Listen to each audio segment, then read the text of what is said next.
Welcome back to the Links Golf Podcast. This should be a fun one for us. I'm Al Lunsford, digital editor at Links, with my co-host Joe Passoff. Joe, we're thinking about the Players Championship coming up, and a hole that everyone hopes to one day play, see if they can get it on, and that's the Island Green 17th hole, a bucket list hole for many. Uh, I know the conversation a lot of times is about bucket list courses and places we hope to one day play. And I think when I started to think about it, a lot of the reasons people want to play certain places may just be because of one hole on that course that they hope to one day get a crack at. So we approach this conversation the same way. What are the holes that are on your bucket list that you haven't yet played that you one day hope to get to? Again, it could kind of go and vice versa. This ends up being a conversation about bucket list courses, but we're narrowing it down to specific golf holes, right, Joe? Yeah, I thought that was a great call and a good take you just made just now. Because, as a for instance, 25, 30 years ago, I had seen a photo of the fourth hole at Royal County Down. And it's a healthy par three, gorse all over the place, the sea in the background. And I said, I want to drink in that view one day. Well, obviously, if I was going to be there, it most likely meant I'm playing all of Royal County Down. But that hole was what was the springboard for me to have that desire to make that trip one day. And I was fortunate enough to do it with our frequent Links Magazine colleague, Nick Edmond. And Yes.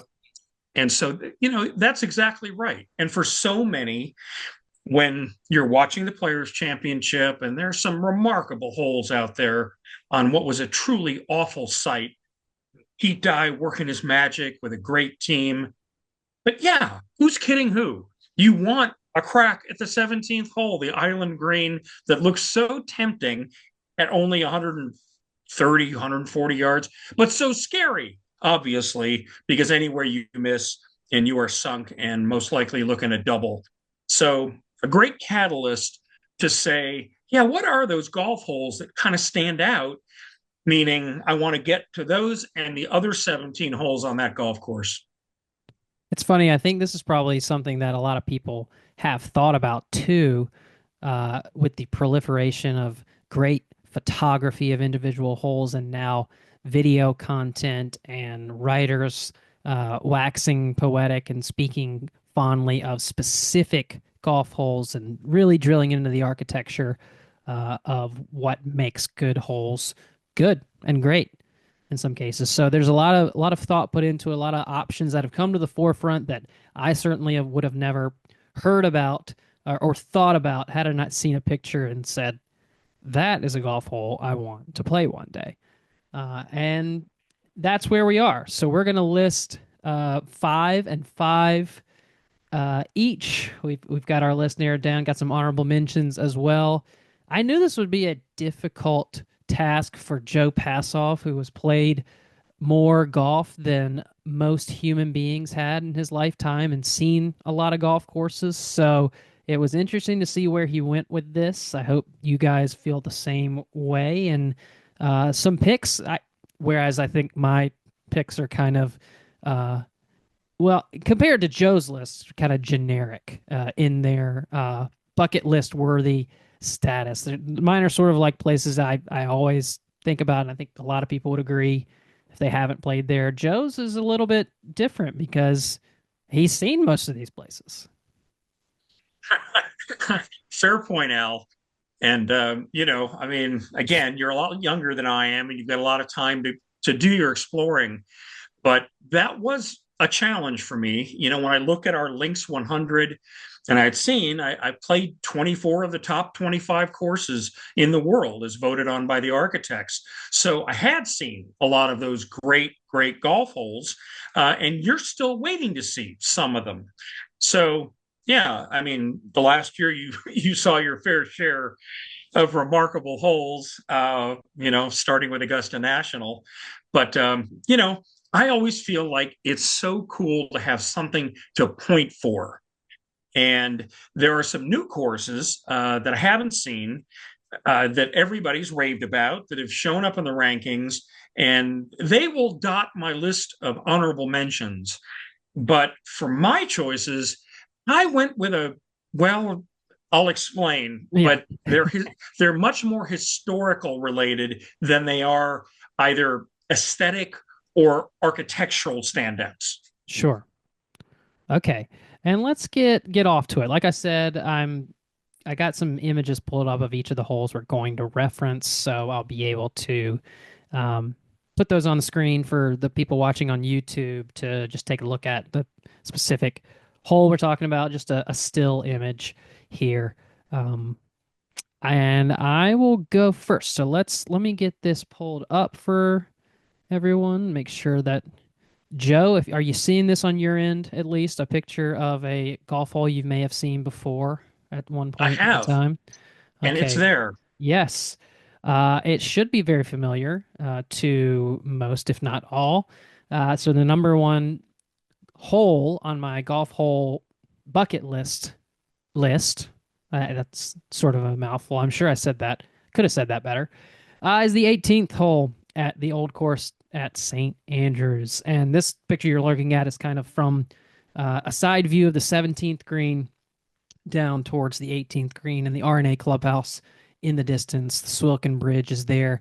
The hole is called, nicknamed Tom Morris. It's par four, 354 yards from the black tees. And like Joe mentioned, it as a finishing hole, this means by playing this hole, you have played the entirety of the old course before it as well.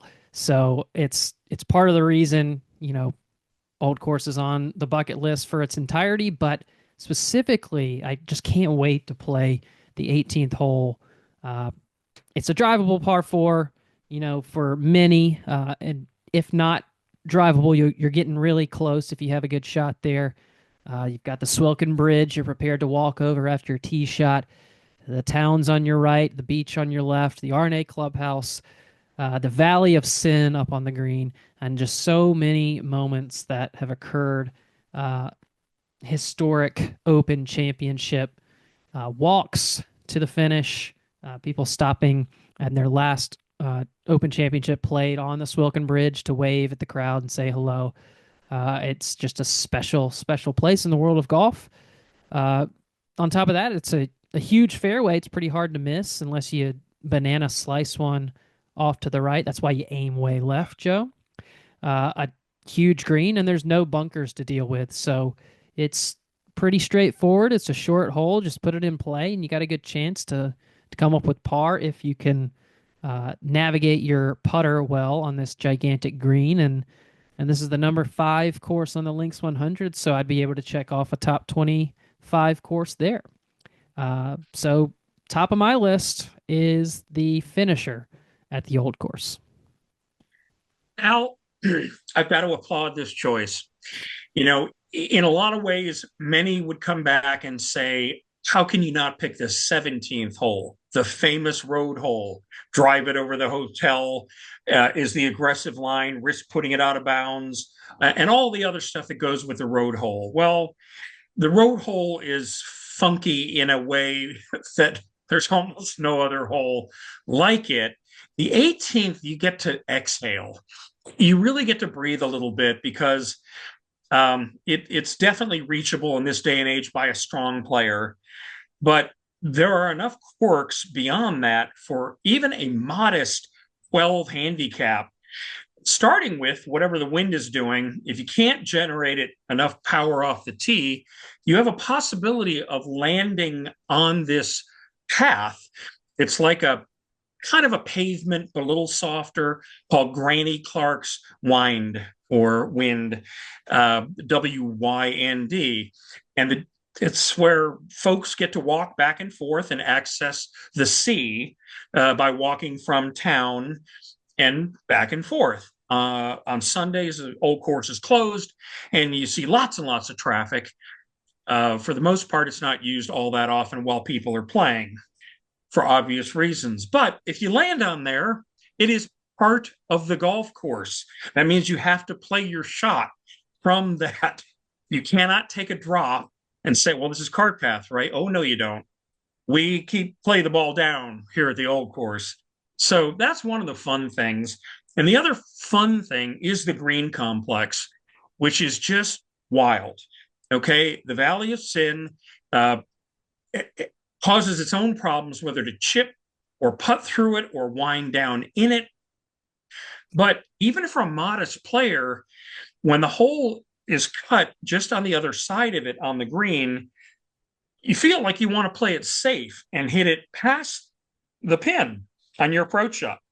Well, that leaves the notion that you're coming downhill. And if you go past it, you trickle down even further into the Valley of Sin. And now you're looking at a number. And so you typically get too conservative on that first putt and you wind up often three putting. So what looks like the simplest finishing hole out of bounds to the right and the road and the buildings notwithstanding, even if you play it safe, can jump up and bite you. And that's also why it makes such a great match play hole. And you mentioned the road hole, but again, I will have played the road hole by virtue of stepping on the 18th tee. So kind of double dip there. I'd consider the road hole as my choice here, but ultimately, yeah, the finisher was what did it for me. Well, good deal. Again, if you haven't played there and it's on your wish list, it's on your bucket list, you have to put St. Andrews, the old course, first. There are a number of courses that, are at the top of our list and at the top of our wish list that are so exclusive that not many of you will necessarily have easy access to or access at all. But the old course is something that you can access. And that's another reason it stands out for me. A little tougher than it used to be to get onto, but also they've made it a little easier in the lottery system and the rest of it. So it's one that you can check off, and if you love golf, you absolutely have to. Okay, so what's first for you then? Since All right, we, Al. My yeah, choices were a little different because, again, I have gotten to play most of the classic golf holes, the historic golf holes. And so I'd love to play some of them again, but I have played them. It's not on my wish list because I've been there, done that. So, how about the places I haven't actually played? First on my list, and one through four, relates to a board game I had as a kid called Go for the Green. And like we used to do before there were handheld phones and computers to play your games and Xbox and so forth. On a rainy day, you got out a board and you put it on a table and you had dice and you played the game. Go for the Green was a Sports Illustrated game based on an article that Dan Jenkins, their senior golf writer, had done in 1965 when he named the 18 greatest holes in the United States. Fun assignment to tackle. It took two issues to cover, front nine and back nine, and they even made a hardcover book about it the following year. So that influenced me when I was a young guy. I knew if Sports Illustrated says these are the best golf holes, then those are the golf holes once I took up golf, I wanted to play. I wanted to check those off, which also meant I was playing the golf course that went along with them. So there are four left to play of those 18 for me. okay. And at the top of my list of those four is the 16th hole at Oakland Hills South. So anybody that's watching us and listening knows Oakland Hills very well. Many, many major championships since the 1920s, and along with Ryder Cup in, well, 2008, maybe. Okay. Uh, but what a lot of historians remember is there we go. Is that the right hole that I have pulled up there, Joe? You do, Al. Okay. That is a perfect choice, and that is an exceptionally good choice for right now because in In 1961, when Gene Littler clinched his U.S. Open win, the course was playing much easier than it did in 1951 when Robert Trent Jones Sr. toughened up that Donald Ross course to the point where it was almost unrecognizable. And 7 over par, Ben Hogan won it in 1951. And he said, I am glad I brought this course, this monster, to its knees. So it was so brutal in 51 with its setup that it took away some of the great architecture. Things calmed down a little bit by 1961. But then 1972, it played host to the PGA Championship. And although Dan Jenkins' book and his choices happened before 1972, 72 kind of brought this hole in particular some more fame because in the final round, Gary Player, contending for the lead, sliced his drive off the tee and he was behind a willow tree. And in deciding what his best play, what a gutsy play was, he chose a 9-iron. And from 150 yards, that is a huge 9-iron from the rough in 1972.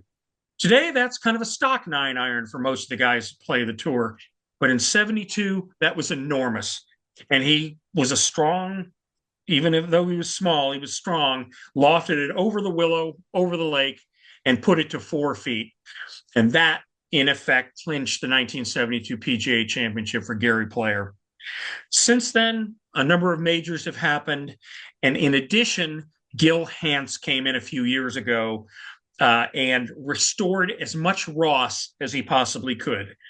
So that was especially effective in kind of a hybrid way, keeping some of the Trent Jones changes, some of the bunkering.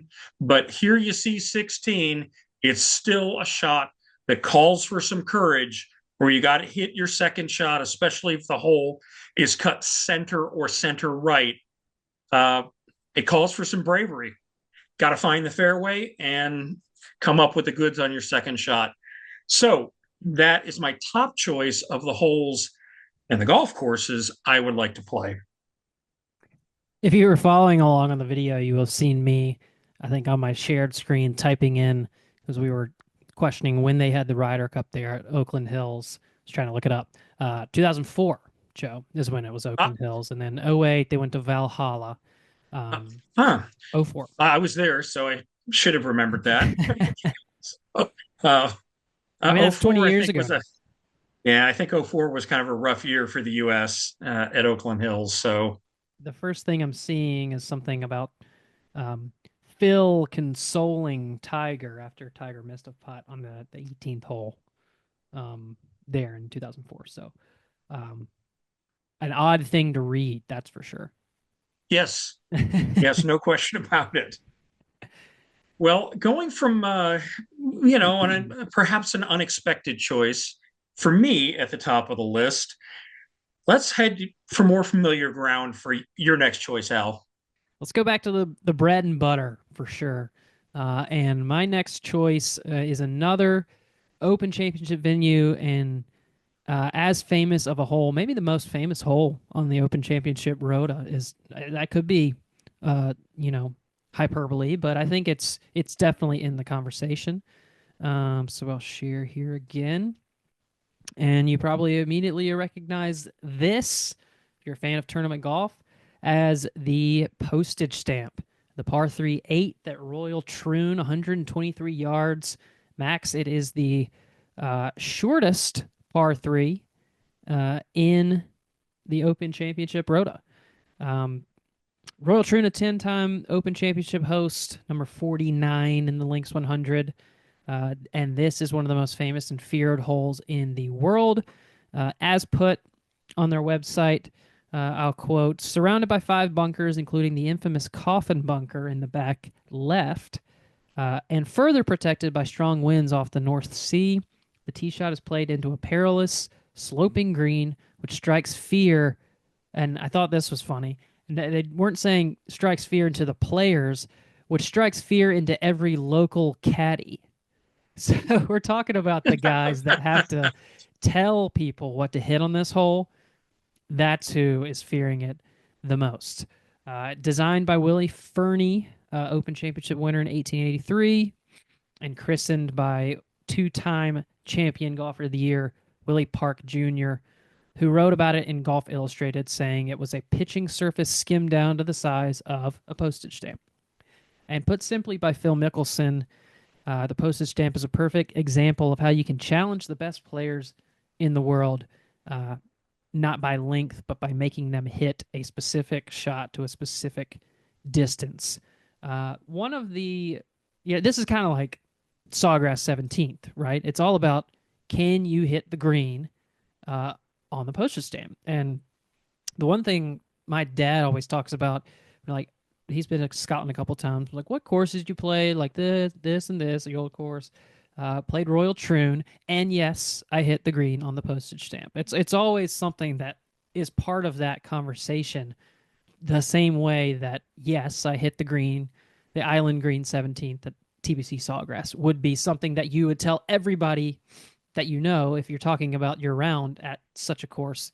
Just like how I tell everyone I know that I parred 11 through 15 at Augusta National. Thank you very much. One thing I thought that was very interesting, I didn't know the story. You probably did, Joe.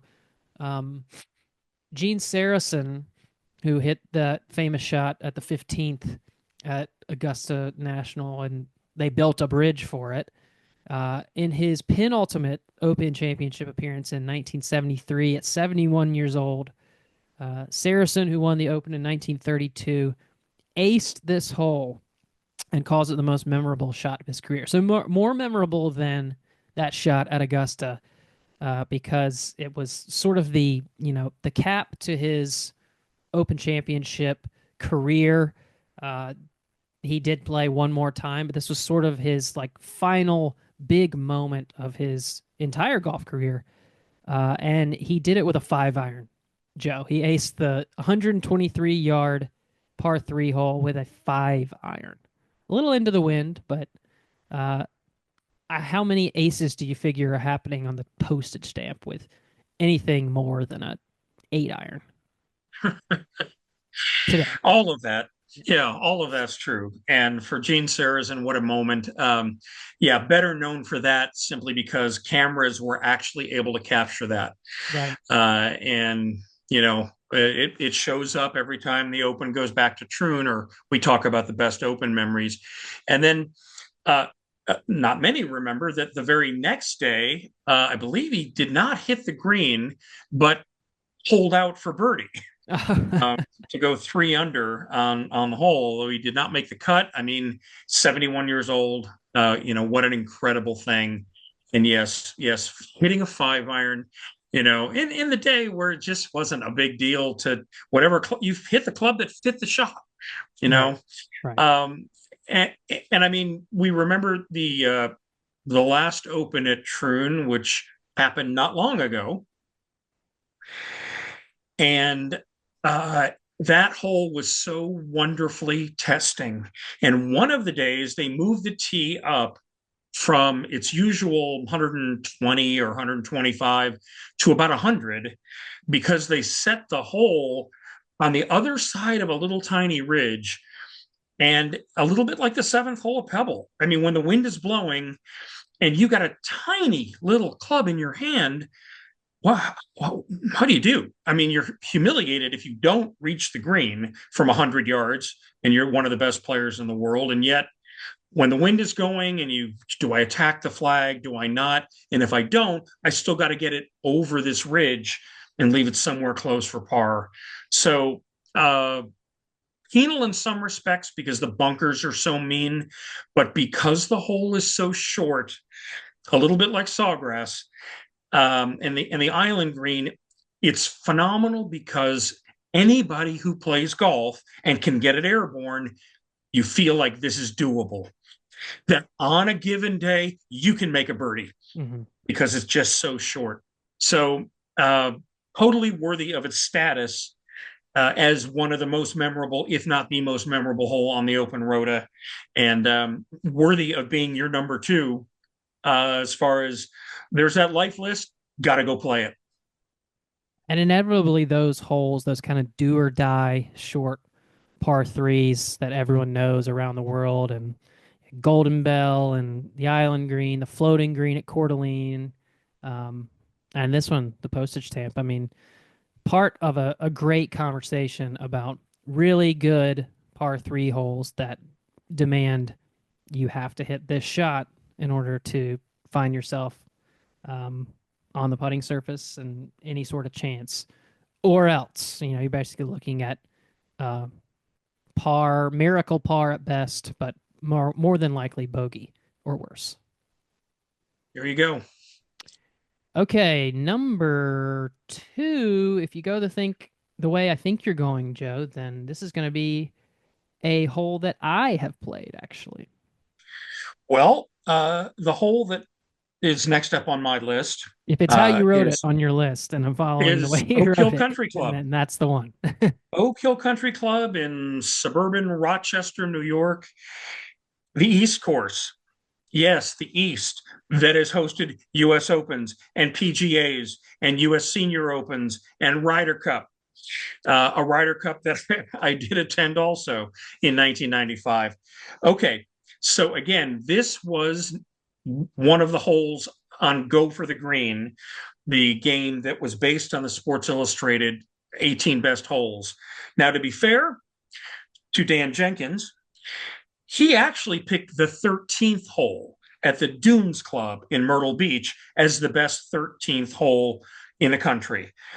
But because the 13th of the Dunes was such a gigantic dogleg around water, it wouldn't fit on the board as it was designed for the game.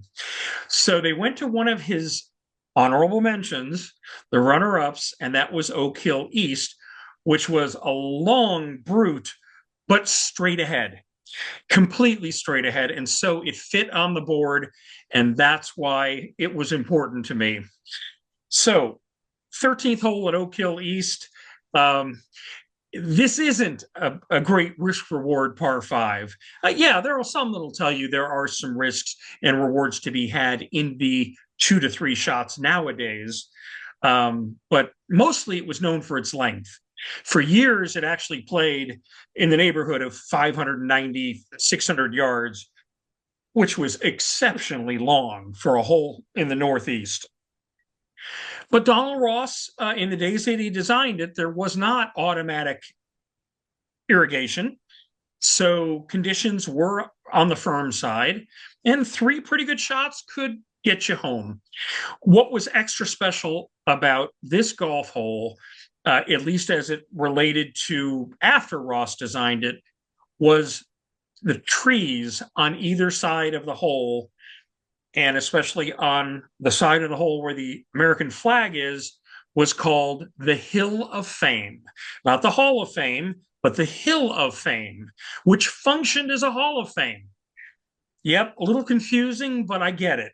It's on a hill, and they would plant a tree or have a tree that was designated with a certain personality in golf. Could have been a player, uh, like Bobby Jones, could have been an administrator like Joe Dye. It could have been almost anybody connected that had contributed in a big, big way to the game of golf. And that hill was the Hill of Fame with those trees.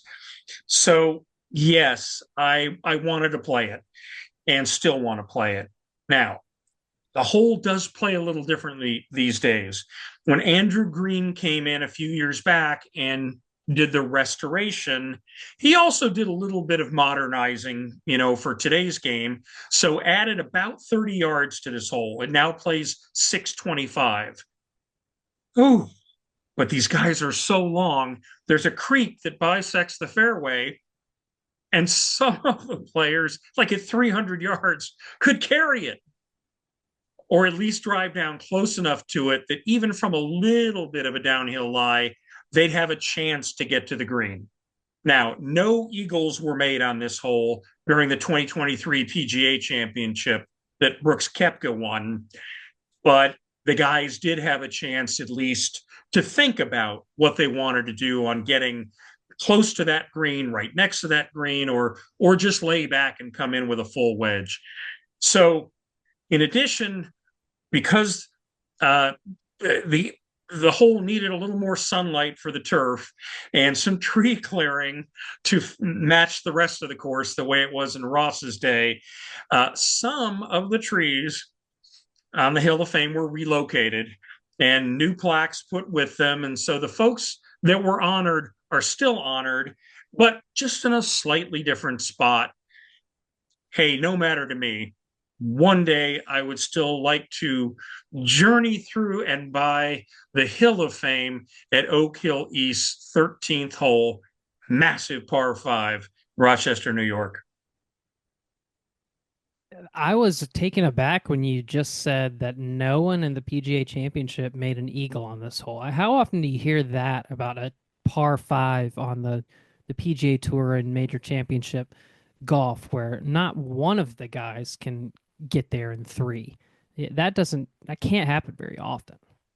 No, but I think the hole I'd actually be more comfortable with is the next hole, the 14th at Oak Hill, which is a very short par four, which for those guys wound up being drivable. If you could somehow hold the ball on the green, and there were golfers that did so, and I think there were a few eagles made that week, but Yeah. that was on the drivable par four 14th and not on the par five 13th. This is a great stretch of golf holes on this course, and this is the one I played. I parred the 13th.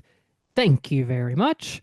And yeah, this 13, 14 short four, 15 that restored par three that got so much love where gosh, now I'm blanking on his name. The star of that PGA championship, Michael Block, where he had the hole in one with Rory there that has had millions and millions of views on YouTube, I'm sure. Um, I had absolutely loved this course. We got to play it a year or so after Andrew Green's restoration.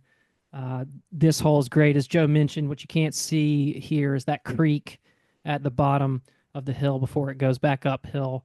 You can't see that in this picture, but just a beauty of a golf hole playing back up towards that regal clubhouse. That's Well, you just know, it's just Al, stunning. yeah, I walked that golf course for three pretty soggy days in the 1995 Ryder Cup. So I certainly grew, to know it and respect it. But now after Andrew Green's restoration, really makes me want to go back and take my turn at it. Here's a hole that no one has ever said they wanted to play in their lifetime, and that's the 16th at Cypress Point. Yeah, I don't, I Possibly, don't, I don't get it, Al. What's yeah. your In what terms what? of, the bucket list golf hole conversation, this is going to appear maybe the most often, um, outside of maybe like a seven at Pebble Beach, just because of the exclusivity of what is Cypress Point. And um, this is a par three, 233 yards on the number one course in the Links 100, aka the number one course in the world by our Architects Society's metrics. It's one of golf's most famous holes, basically a full ocean carry par three. Uh, we've told this story, I think, before, at least in print. We've told it a few times. Um, the original choice for the architect at Cypress Point was Seth Rayner, who passed away, and eventually Alistair McKenzie is the one who was commissioned to do the design. They both envisioned this section of the property was more suitable for a par four. However, the legendary Marion Hollins, who was heavily involved in the creation of Cypress Point, teed up a ball and drove it to the middle of the green promptly, ending that conversation and making this a par three hole that continues to bewilder and beguile and be sort of the Mount Everest of golf. Um, Maybe it's also the aforementioned Golden Bell on Augusta National if you got to step foot on that green. That feels like climbing Mount Everest. But this sort of totally, I think, is in a different stratosphere because of it being the number one or number two, depending on what your list you're looking at, course in the world, and its most famous point, the climax, the peak of Mount Everest in golf, maybe right here in Pebble Beach at Cypress Point.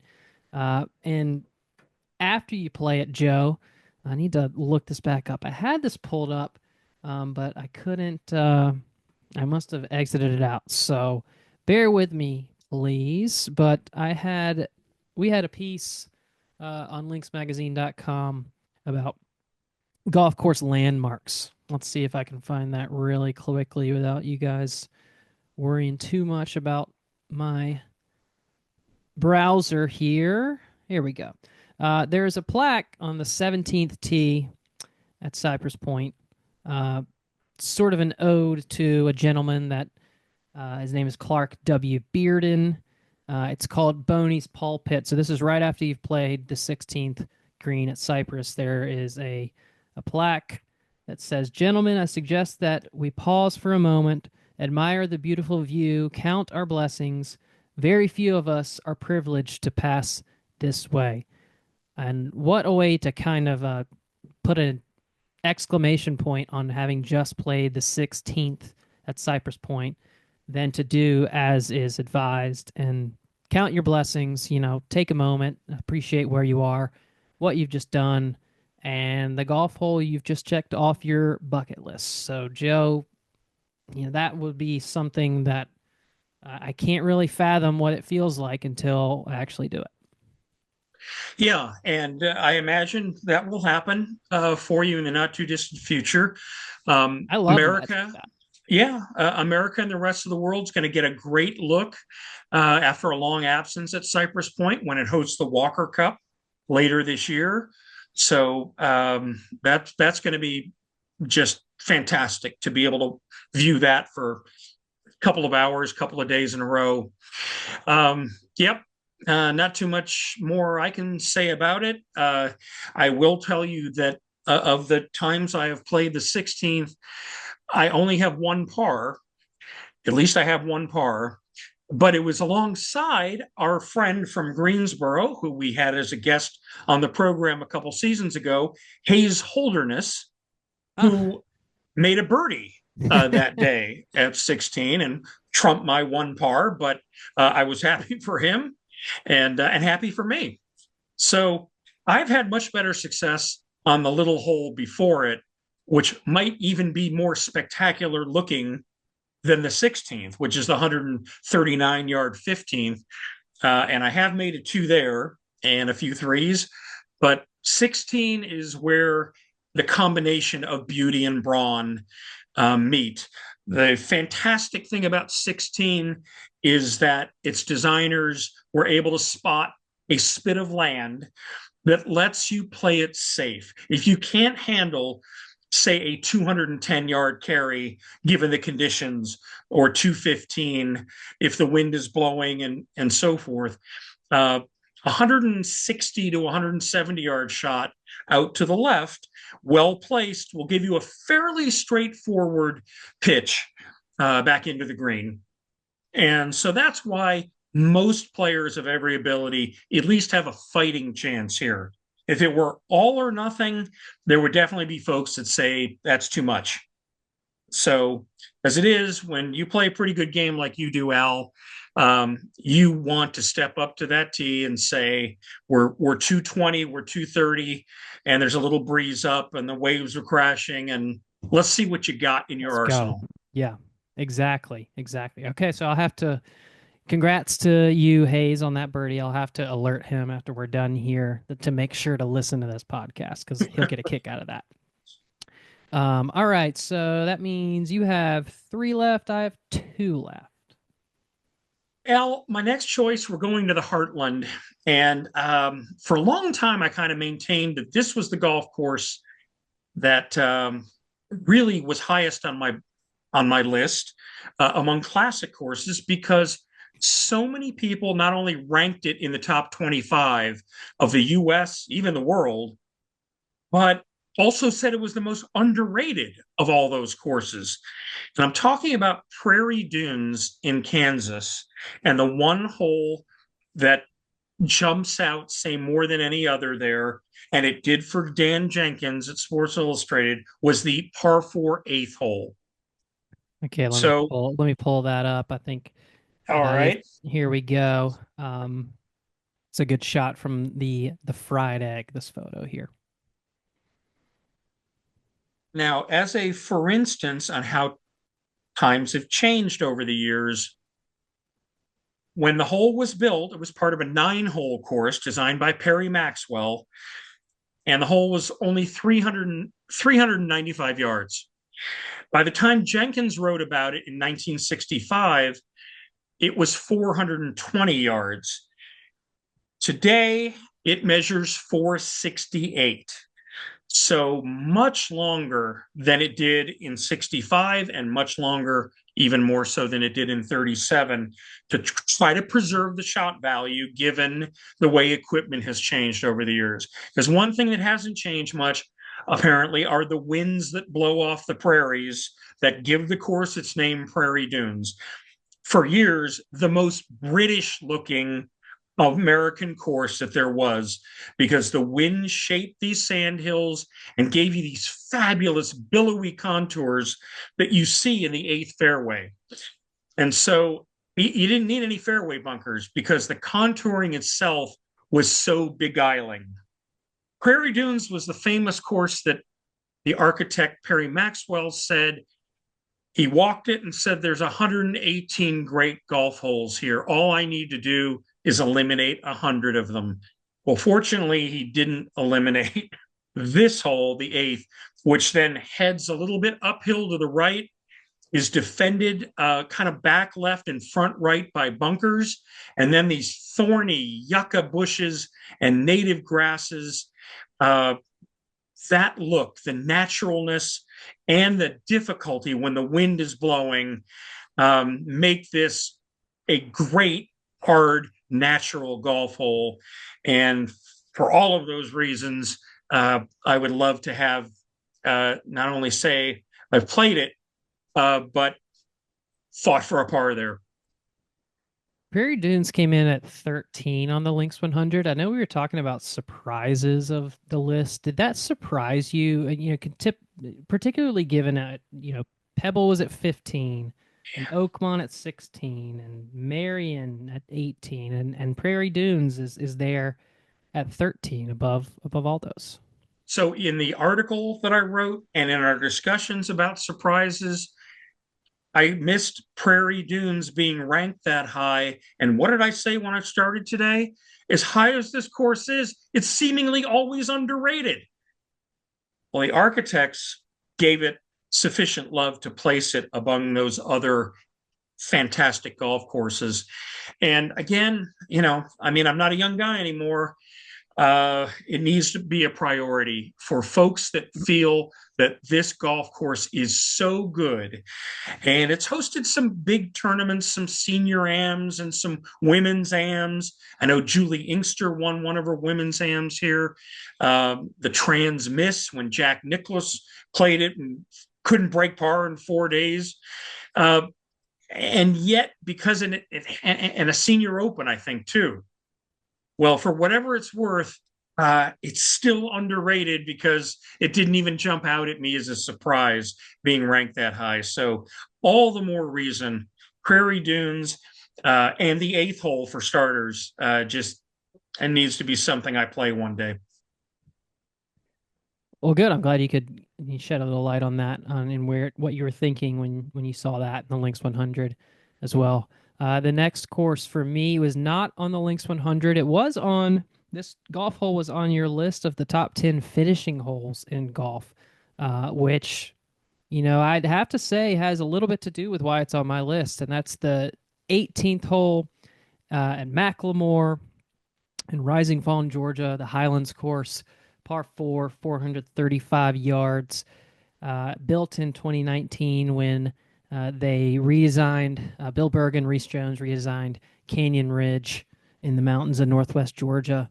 You can tell it's on a mountain because there is a 1,200-foot drop off the edge of this green, basically, to the floor of McLemore Cove. And it's a jaw dropper, an eye popper, uh, a par four with the whole world down on the left, a hilly, uh, forested hillside on the right, and it's an absolute. You got to see it to believe it type of golf hole. I mean, the pictures kind of do it justice. It looks remarkable, but um, you know, given the conversation around this golf hole from not just links but multiple uh, respected and highly regarded golf publications consider this just a fantastic finishing hole. It's sort of driven a lot of the success of McLemore too, and now they've got a new course opening later this year, the Keep, another Bill Berg and Reese Jones design. But as far as you know, holes that demand to be played at some point, and this is a course that's publicly accessible in Georgia. A lot of people can get there and play this one.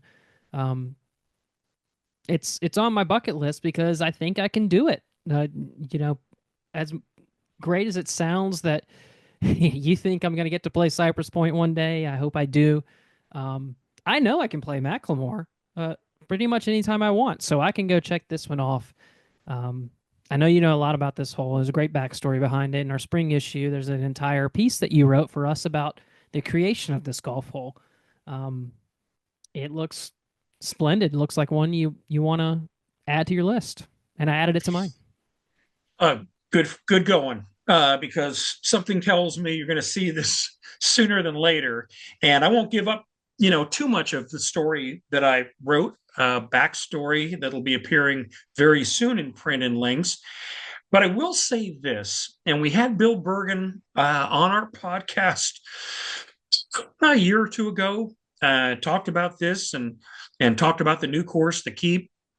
But I think one of the coolest aspects to me about this hole that you're spotlighting today, the Highlands course in the 18th hole, is when Bill talked to us about it during this program, it reminded me very much of something at Pebble Beach. And it's something that Tom Doak happened to mention about the seventh hole at Pebble, that little tiny par three that Jack Neville, the original designer of Pebble Beach, found. And Doak happened to mention that the figure eight routing that Neville came up with was ingenious. He said, but maybe most remarkable is that he didn't think, Doak, that he would have spotted that there was enough land to form that seventh hole. And he doubts that very many architects of any era would have seen that and been able to get that seventh hole routed and built and finished.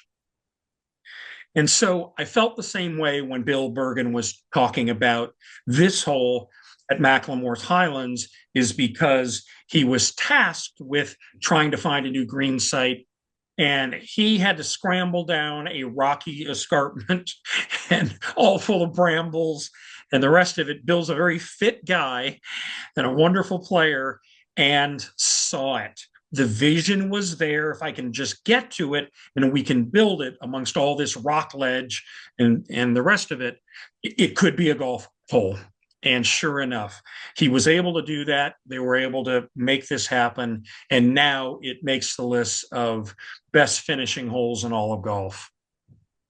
Totally like a golf hole that you can't believe is a golf hole, but you're so glad that it is. And I felt that way about played Point Hardy down in St. Lucia, and seeing some of those golf holes is like this golf course has no business being on the land that it occupies. But thank goodness somebody decided that it was that to use it for golf because this is incredible, and that's kind of how I felt about um, yeah, the Cypress the 16th and great example with Pebble, and this one certainly qualifies too because he had to work hard to get a golf hole where it is today. Indeed. All right, Joe, moving along. All right, my number four choice is also from the Go for the Green game, one of Dan Jenkins' 18 greatest holes as of 1965. But again, it made my list for today because the golf course is historic, and this was the one he identified as the best hole. The second hole, par four. This is another big golf hole, and I don't think you've mentioned the name of the course yet. yeah, I'm sorry, Scioto, Yeah. and it's pronounced Scioto, I believe, in Columbus, Ohio. So golf fans should know this, good history fans, because this is the golf course, the country club where Jack Nicklaus grew up in. So he shaped his game on this golf course. And it was a Donald Ross golf course when he grew up. It was a host to multiple major championships.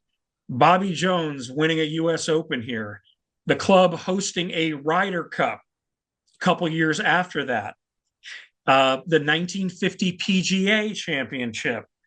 Since then, some U.S. Senior Opens, U.S. Amateur, and so forth.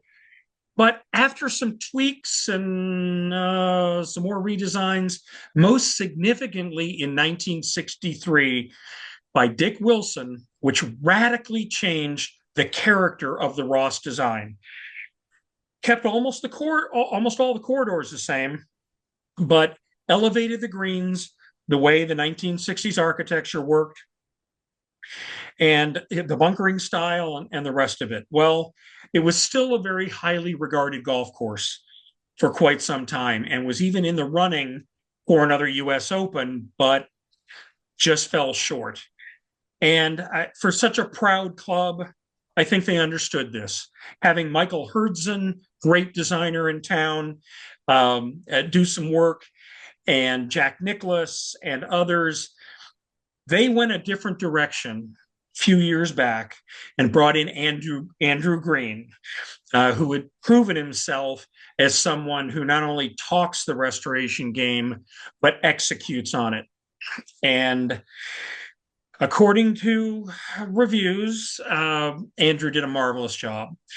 The biggest thing, I believe, for what he accomplished was taking the greens back down to ground level, bringing back the running game, the ground game, as options to get into the greens, and and again restyling the greens and the bunkers so that it definitely looks and plays more like a Donald Ross golf course.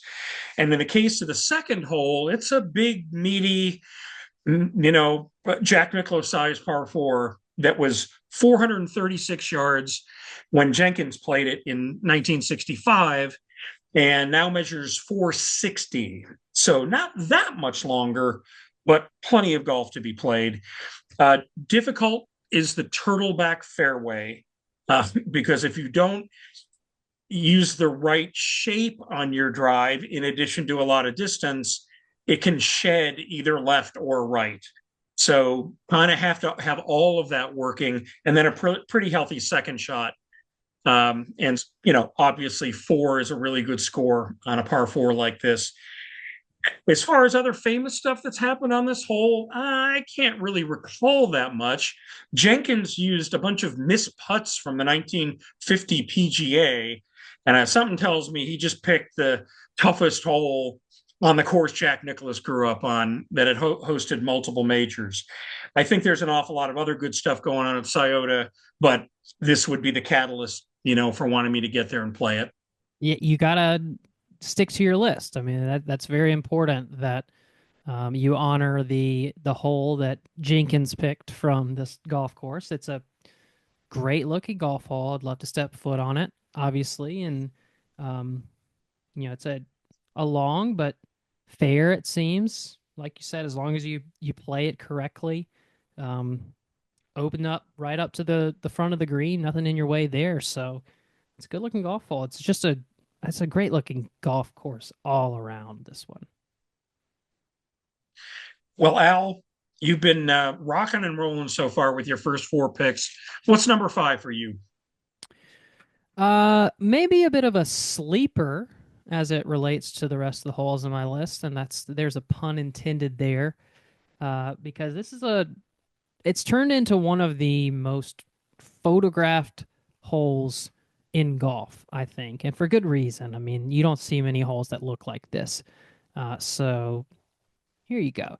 The 16th at Sleepy Hollow, there in New York, right along the Hudson River, which you see is the backdrop of this golf hole.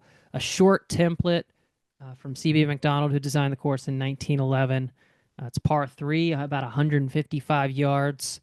Uh, the course was, I love this word, retrovated by Gil Hands, with the work being completed in 2019.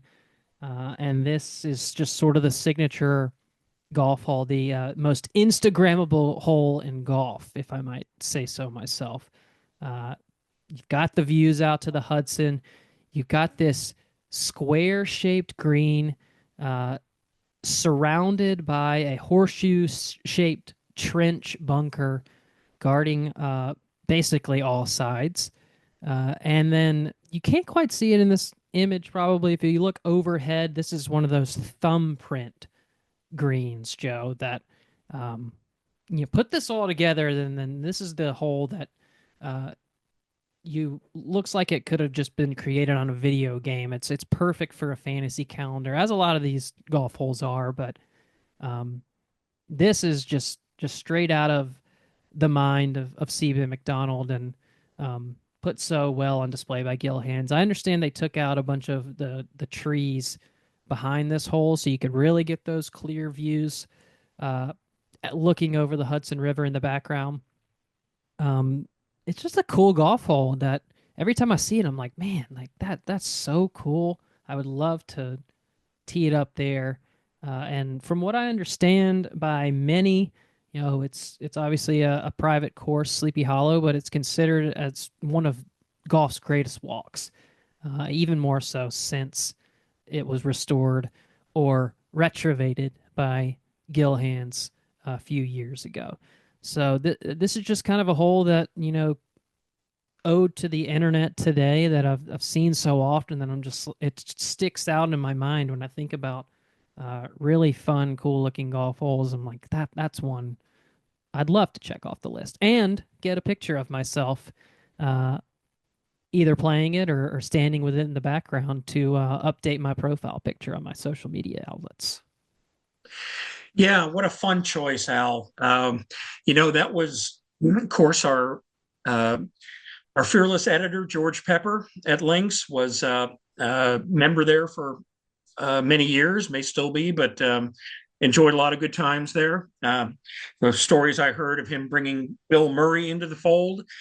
Well, okay, one classic to another. So, I played a golf hole in the 1990s before I had ever played this hole at Sleepy at Hudson National, which was not too far away, a Tom Fazio course on the site of an old kind of abandoned course. And there's a similar setup, basically, with the Hudson in the background. I think it could be the 16th hole. It's somewhere there on the back nine. Gorgeous, just downhill enough to get the Hudson. And I loved it. And then somebody said to me, well, you should see the one at Sleepy Hollow because it's a similar looking thing, only it's got all the cool golden age work going on. And you just showed it right there. So I didn't get to Sleepy Hollow until 2013, but it was absolutely well worth the wait to finally get the chance to see that golf hole and that golf course, which actually had been C.B. McDonald and then A.W. Tillinghast, fairly decent architect in his own right, kind of came in and made seven or so holes his own. And then over the last 10, 15 years, Gil Hanse came in and said, you know what? And the club agreed, let's turn this back into as much McDonald as we can put into it because there aren't very many McDonald's. out there. And so that's where the course is today. You can see that trench bunker and take Al's word for it, a cool thumbprint in the green. So just hitting it means there's all kinds of interesting putting to go on. In any case, love the choice. A great look, especially if you're lucky enough to see it in autumn with all the trees in the distance across the river lit up with color. Yeah, excellent choice. Yeah, I love those like gnarled um, tree railed footpaths that are kind of going on next to the hole as well. That's super cool. All right, so I got one more on your list, and then we'll just rifle off some other holes that came to mind in this conversation. All right, I'm sticking in New York for my fifth pick, and I'm sticking with George Pepper. Okay.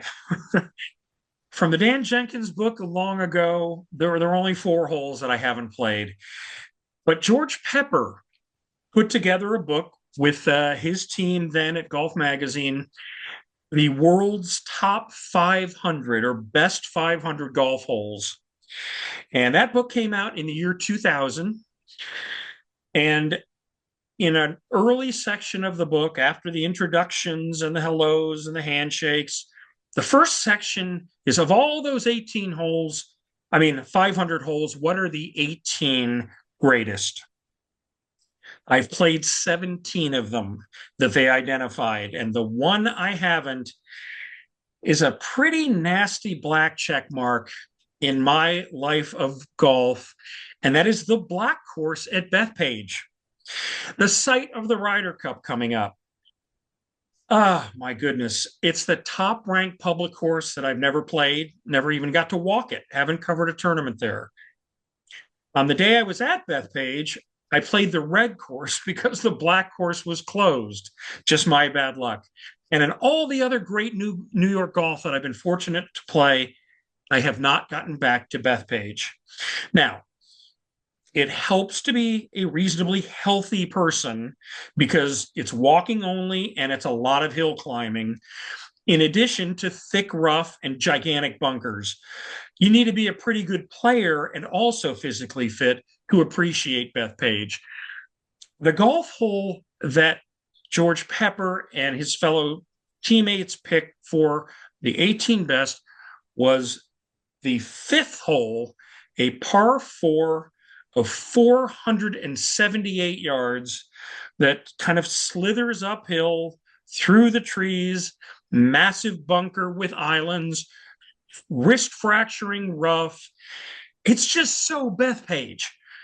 It's just like, unless you are prepared to kind of sacrifice a little dignity because you are not going to go low. I mean, I think I wrote that this is the ultimate beatdown in American public golf. Certainly in tournament golf, when conditions are such, as we saw Tiger in a U.S. Open, then Lucas Glover, PGA when the wind blew. I mean, it's just hard, but it's also beautiful and no cart paths and no homes and the rest of it. It's just what I call meat and potatoes. There's nothing fancy about this. It's just hard. Would I like to play the par five before it? That's only 517 yards and sort of fishhook shaped and a massive sand feature cutting across the fairway. Yeah, that's probably a little more my style. But for a really good player who just wants to be tested with something that is natural beauty and strong architecture, the par four fifth at Bethpage State Park's black course is my fifth and final pick. And for a list chaser, I mean, you know, you've been very, down the line on this conversation and checking the holes off that allows you to complete a goal of yours for quite some time. And I know there's other people out there that, maybe they've even plucked one of your articles, for instance, that top 10 finishing holes in golf article. Maybe somebody's plucked that and their bucket list is playing all 10 of those finishing holes. And so that ends up being what their picks are. Um, I love this for you, Joe. I love this as a list chaser in some form or fashion, being able to say, hey, maybe my preference of golf hole is the one before it, but by God, I'm going to play the hole that's part of this list from George Pepper just because it allows me to put a big check mark on the final thing as a life's pursuit. Yeah, I mean, I've been told by knowledgeable folks they didn't get them all right in that book, but they sure got a lot of them right with a ton of research. And to narrow it down to 18 holes certainly means something when you have a team of people that are pulling and all of the opinions and all of that. And I'm happy and proud to say I played 17 of those. And that's the one that's eluded me so far. So still a goal of mine to get out there to Long Island and play the black. Yeah, I can respect that. I know George Pepper can respect that too, I'm sure. Okay, quickly, let's just rifle off the ones that are our honorable mentions and wrap this conversation up. Leave it to you listening at home to come up with yours and send us what your bucket list holes would be. Come up with the top five. Send it on over. We'd love to hear it. For me, the ones on my honorable mentions, I got four more that I would have put on here. Speaking of Sawgrass and the Island Green, that's one of them, 17th at TPC Sawgrass. Have not played there yet, so that's high on my list. The first hole at Sand Hills is par 5 to start off around there and ushers you into an experience that, from all accounts, is extremely special in the world of golf. So I like the idea of getting to that first tee because it means I'm about to begin a journey that's going to change my perspective as a golfer and a student of the game. The 13th at North Berwick, the West Links, the pit hole with that wall guarding the green. That's just one that, someday I want to say I have played that hole as well. And then, of course, I've been chasing for a while. Sand Hollow, the championship course there. The 13th hole, drivable par 4, perched 100 feet up on a red rock ledge, is one that I also want to check off. How about you? Hey, great choices. I still have not played the hole at Sand Hollow, but I played the others, and yeah, couldn't agree more. Very quickly on mine, Tara Iti in New Zealand, highest ranked course of the top. I've played 24 of the top 25 in the Links 100.